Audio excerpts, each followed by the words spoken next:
आज की कक्षा में हम महाभारत के 8वें अध्याय का स्वाध्याय करेंगे।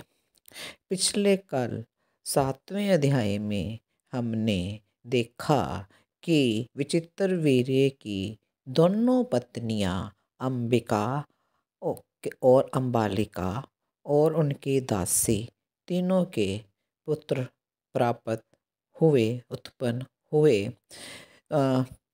अंबिका का धृतराष्ट्र और अंबालिका का पांडु और जो दासी का पुत्र हुआ वो विदुर हुए। जब इन तीनों पुत्र पैदा हुए उसके बाद कुरु देश की सर्वांगीण उन्नति होने लगी और राजा धृतराष्ट्र का विवाह आज के इस अध्याय में देखेंगे।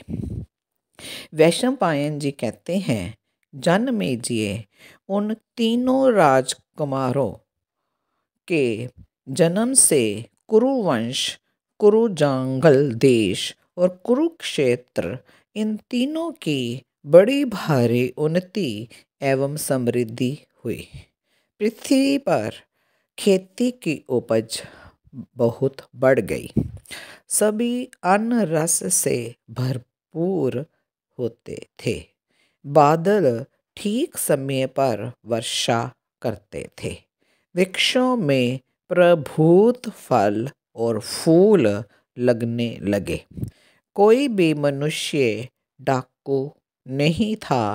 पाप में रुचि रखने वाले लोगों का सर्वथा अभाव था। राष्ट्र के विभिन्न प्रांतों में सतयुग छा रहा था। सब लोग अभिमान और क्रोध से रहित तथा लोभ से दूर रहने वाले थे। सभी एक दूसरे को प्रसन्न रखने की चेष्टा करते थे। लोगों के आचार व व्यवहार में धर्म की ही प्रधानता थी।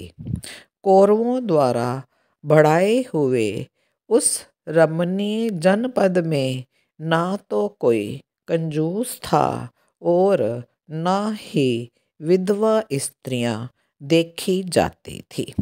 हे जनमेजय, कुरुकुल के प्रधान पुरुषों तथा अन्य नगर निवासियों के घरों में सदा सब और यही बात सुनाई देती थी कि दान दो और अतिथियों को भोजन कराओ।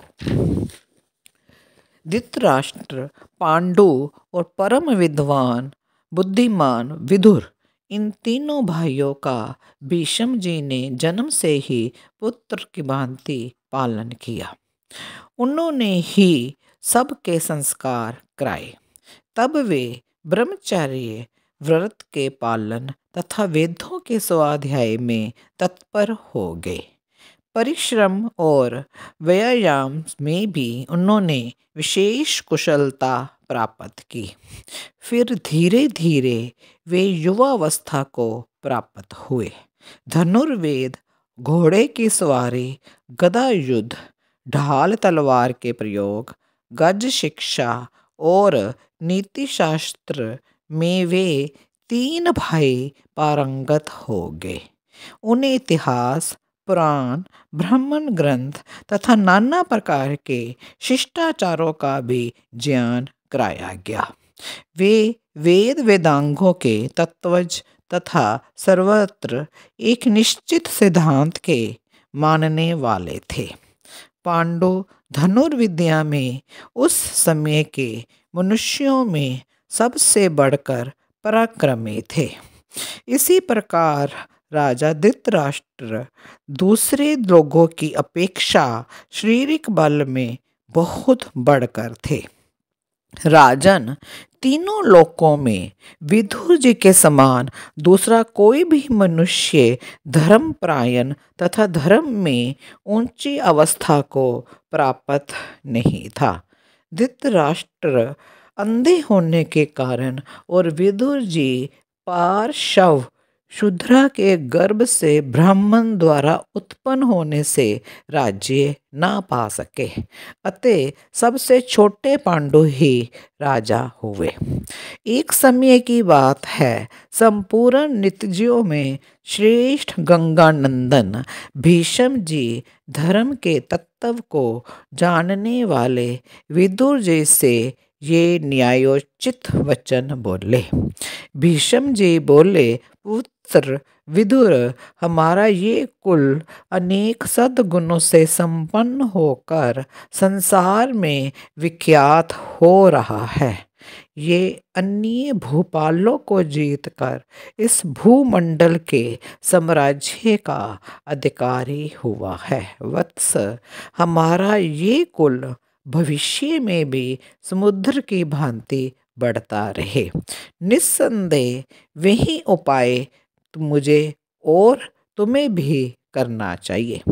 सुना जाता है कि यदुवंशी शूरसेन की कन्या पृथा, जो इस समय राजा कुंती भोज की गोद ली हुई पुत्री है, सर्वथा हमारे कुल के अनुरूप है।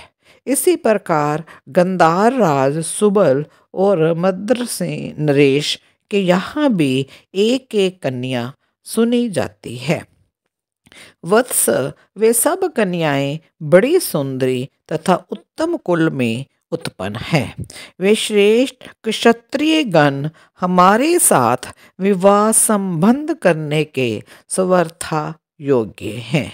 बुद्धिमानों में श्रेष्ठ विदुर मेरी सम्मति से इस कुल की संतान परंपरा को बढ़ाने के लिए उक्त कन्याओं का वरण करना चाहिए, अथवा जैसी तुम्हारी सम्मति हो वैसा किया जाए। विदुर बोले, प्रभो, आप हमारे पिता हैं, आप ही माता हैं और आप ही परम गुरु हैं। अतः स्वयं सोच विचार कर जिस बात में इस कुल का हित हो वही कीजिए। वैशंपायन जी कहते हैं, हे जनमेजय, विदुर से विचार विमर्श कर भीष्म जी ने गंधार राज के पास अपना दूत भेजा। धृतराष्ट्र अंधे हैं, इस बात को लेकर सुबल के मन में बड़ी उथल पुथल हुई, परंतु उनके कुल प्रसिद्धि और आचार आदि के विषय में बुद्धिपूर्वक विचार करके उसने धर्मपरायणा गंधारी धृतराष्ट्र के लिए प्रदान कर दी। गंधार राज सुबल ने भीष्म जी द्वारा वरण करने पर गंधारी की 10 सहोदरा बहनें भी धृतराष्ट्र को विवाह दी। उनके नाम इस प्रकार हैं, सत्यव्रता, सत्यसेना, सुदेशना, सुसंहिता, तेजश्रवा, सुश्रवा, निकृति, शुभा, शंभुआ, दशार्णा और विश्व प्रसिद्ध गंधारी। महाराज धृतराष्ट्र ने इन सब के साथ एक ही दिन विवाह किया। इस तरह हमने देखा कि धृतराष्ट्र का जो गंधार राज था, उनकी 10 पुत्रियों के साथ एक ही दिन विवाह होता है। उधर जब गंधारी ने सुना कि धृतराष्ट्र अंधे हैं, तब उन्होंने रेशमी वस्त्र लेकर और उसकी कई तय करके उससे अपनी आंखें बांध ली। राजन गंधारी बड़ी पतिव्रता थी। उन्होंने निश्चय कर लिया कि मैं सदा पति के अनुकूल रहूंगी, उनके दोष नहीं देखूंगी। हे भारत, सुंदर शरीर वाली गंधारी ने अपने उत्तम स्वभाव, सदाचार और सद्व्यवहारों से समस्त कौरवों को प्रसन्न कर लिया। आज हम इतना ही रखते हैं। 8वां अध्याय पूरा हुआ। ओम शांति।